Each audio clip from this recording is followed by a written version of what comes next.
Okay guys, so we're back on this boat project here, and I went ahead and pulled the cylinder head off, which is really easy. It's just these top bolts here, and you could pull the whole thing off. It comes in two pieces. There's a water jacket in there, and there's the head gasket and the head itself. So taking it off, I see exactly what the problem is, okay? And I'm gonna show you guys how you can kind of diagnose this, and you know, maybe it'll help you in the future. I don't know, working on any really two-stroke. So first off, when we did compression test, we got 120 in the top cylinder, 120 in the bottom, and 60 in this one, okay? Now I'm gonna show you, if I can get my flashlight here,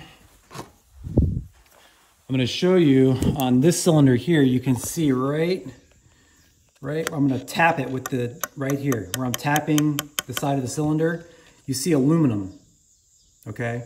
There's aluminum on the side of the cylinder. Now, if you look at the other ones, there isn't any. Okay, the other cylinders look really good. And this one too, we'll turn this one down. Okay. The cylinders aren't perfect, but there's no aluminum on the cylinders like the middle one, okay? And then here's another test you can do. If you bring the cylinder or the piston to top dead center, and you can, see I can wiggle it? You can wiggle that one. Now let's go down to here, to the bottom. See if we can wiggle this one. You can hear it. You can wiggle it. Let's go to the middle one now. It won't even budge. I can't get it to move at all. So what that means is the ring is stuck, okay? So the ring, what happens is the aluminum like folded over, the aluminum folded over the ring or pinched the ring, and now the ring is stuck in there and it's not providing any seal against the cylinder wall. So we got to tear it apart. There's really no way to unstick that with it like this. So I'm gonna have to pull the motor and split the case, get a new piston. I don't know if I'm gonna bore it over or not. I'm gonna go ahead and check, you know, once I get it apart, we'll check all the diameters and all that, and I'll put a hone on it and see if I can clean up that aluminum on the side of the cylinder. If it cleans it up, and then I check it with a dowel bore gauge and it's decent, I may just put standard pistons back in it. But if not, we'd have to go over, okay? Or get a sleeve. These are actually sleeves in this block. So, I mean, this shouldn't be that big of a deal. That's definitely the problem. So let me go ahead. I'll start tearing this apart.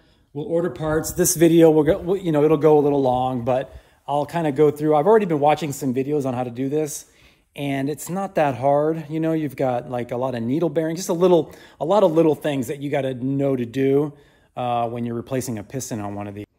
Okay, so it turns out I was exactly right. So that's exactly what happened with this piston.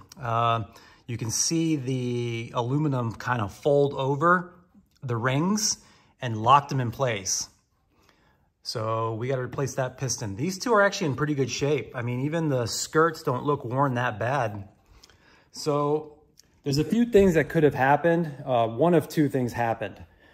One, the oil injection on that particular cylinder got clogged or something, and it just got hot from no oil.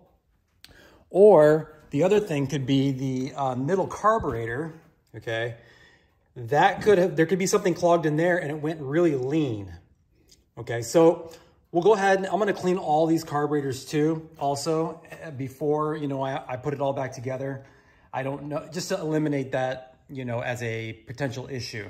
And then we're also going to delete the oil injection system. And when I get to that, I'll kind of show you guys how to do that. It's really simple. There's a pump.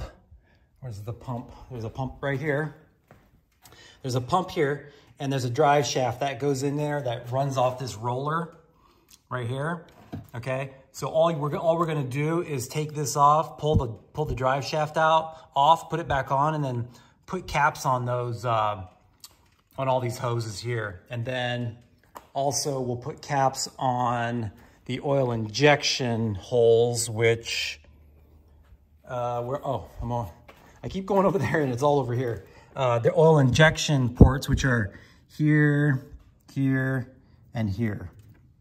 So we'll plug those, plug the pump, and we'll just run premix on this thing, like 50 to 1 probably, or 40 to 1 or 50 to 1. But I mean, I think this is gonna be okay. I mean, I did a little hone and I still have some aluminum on here. But what I did do is I measured the bores, okay? And I measured them a bunch of different ways, and they're not out of round, okay? So that's good. Even though there's some kind of marks in here on the outer 2 cylinders, they're pretty good. I mean, there's hardly anything. And if I can just get some of that, get that aluminum off, I don't think I need to overbore it. So yeah, the stock bore size I think is 2.638. And these cylinders are coming in at roughly 2.640. So, I mean, that's really, really close. It would be a little loose, but that's no big deal. It would be fine. So, yeah, so I went ahead and I ordered a piston. I ordered a piston and a gasket set. So all that, I got that on eBay for like $100 for the piston and the gasket set. And yeah, we should be good to go. Put this thing back together. I did check these bearings. They're not bad. I did put a little oil on them, but they're not locked up or not making any noise. So I think our crank is good. You know, there's no like, nothing wobbling bad or, you know, I think we're all good there. So if the crank was bad, that's not good because a crank is around $1,000 or not used, but a new crank is like $1,000. So that would start to make it not really worth putting the money in to, you know, redo this motor. But since we're good there, we'll replace the piston, gaskets, put this thing back together and yeah, go from there. So, and just like that, it's back together.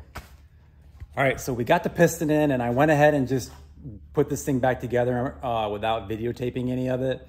Partly because I'm new to this and I don't really want to give bad information. And also, you know how like the internet is, if you, you know, when you're rebuilding something like this, if you make a mistake, everybody in the comments will let you know. So we just went ahead and replaced it. It was really actually pretty easy. The only part that was a little bit of an issue was the needle bearings. You have to use like some kind of grease. You can use Vaseline to keep the needle bearings from falling out when you're putting the wrist pin in the piston. But other than that, and then once you get it all together and you get your little circlips on each side, you just flip this over and, you know, it goes right in. You don't even need a ring compressor. Like the case is designed to where the rings compress on their own. So yeah, everything spins really good. It's really nice. Yeah, I think this is gonna be fine.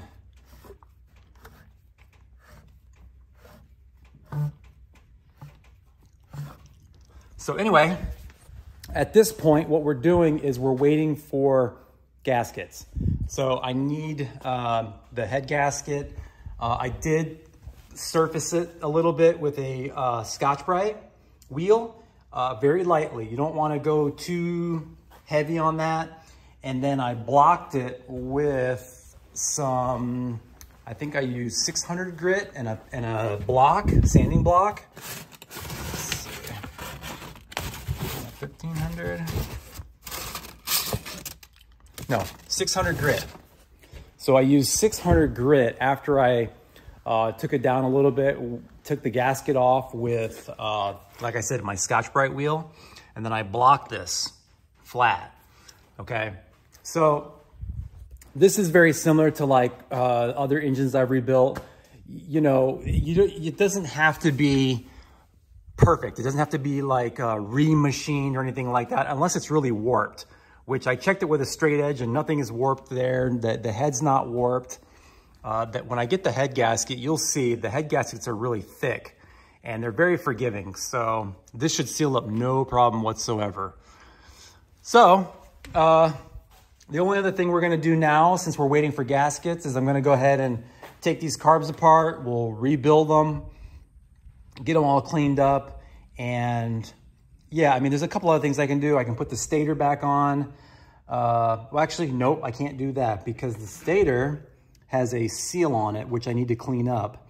And the kit I ordered has all those gaskets in it. So yeah, we're waiting on that. But other than that, I'm just gonna go ahead and start with the carbs, start cleaning them up.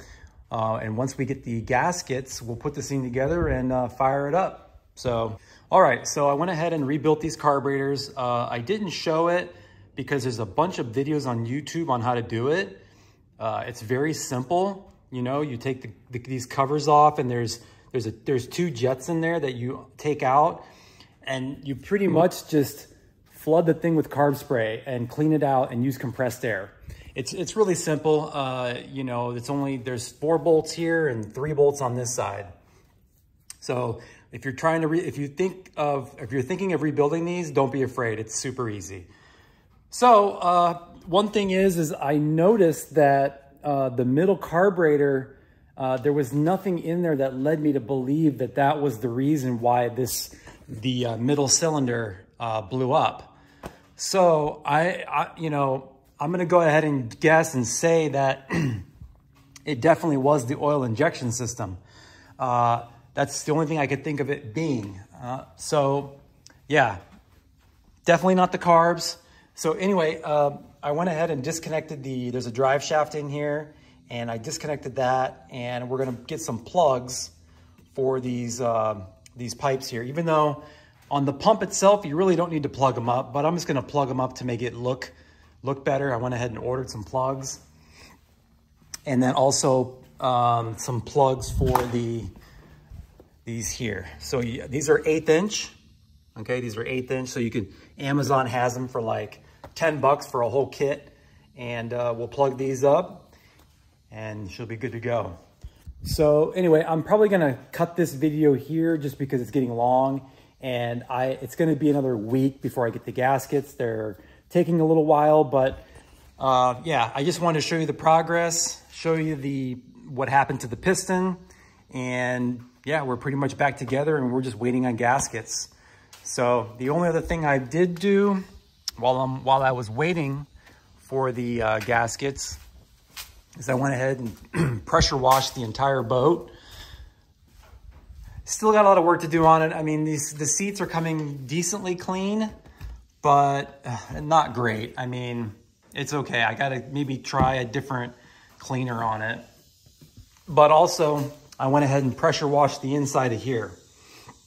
So this was all full of dirt and grease and wasp nests, all that. So that's all pressure washed and ready to go. So like I said, we're just waiting on the base gasket. I do need to clean this up a little bit more, the gasket material, and lay the base gasket down, and then we can set the motor on it.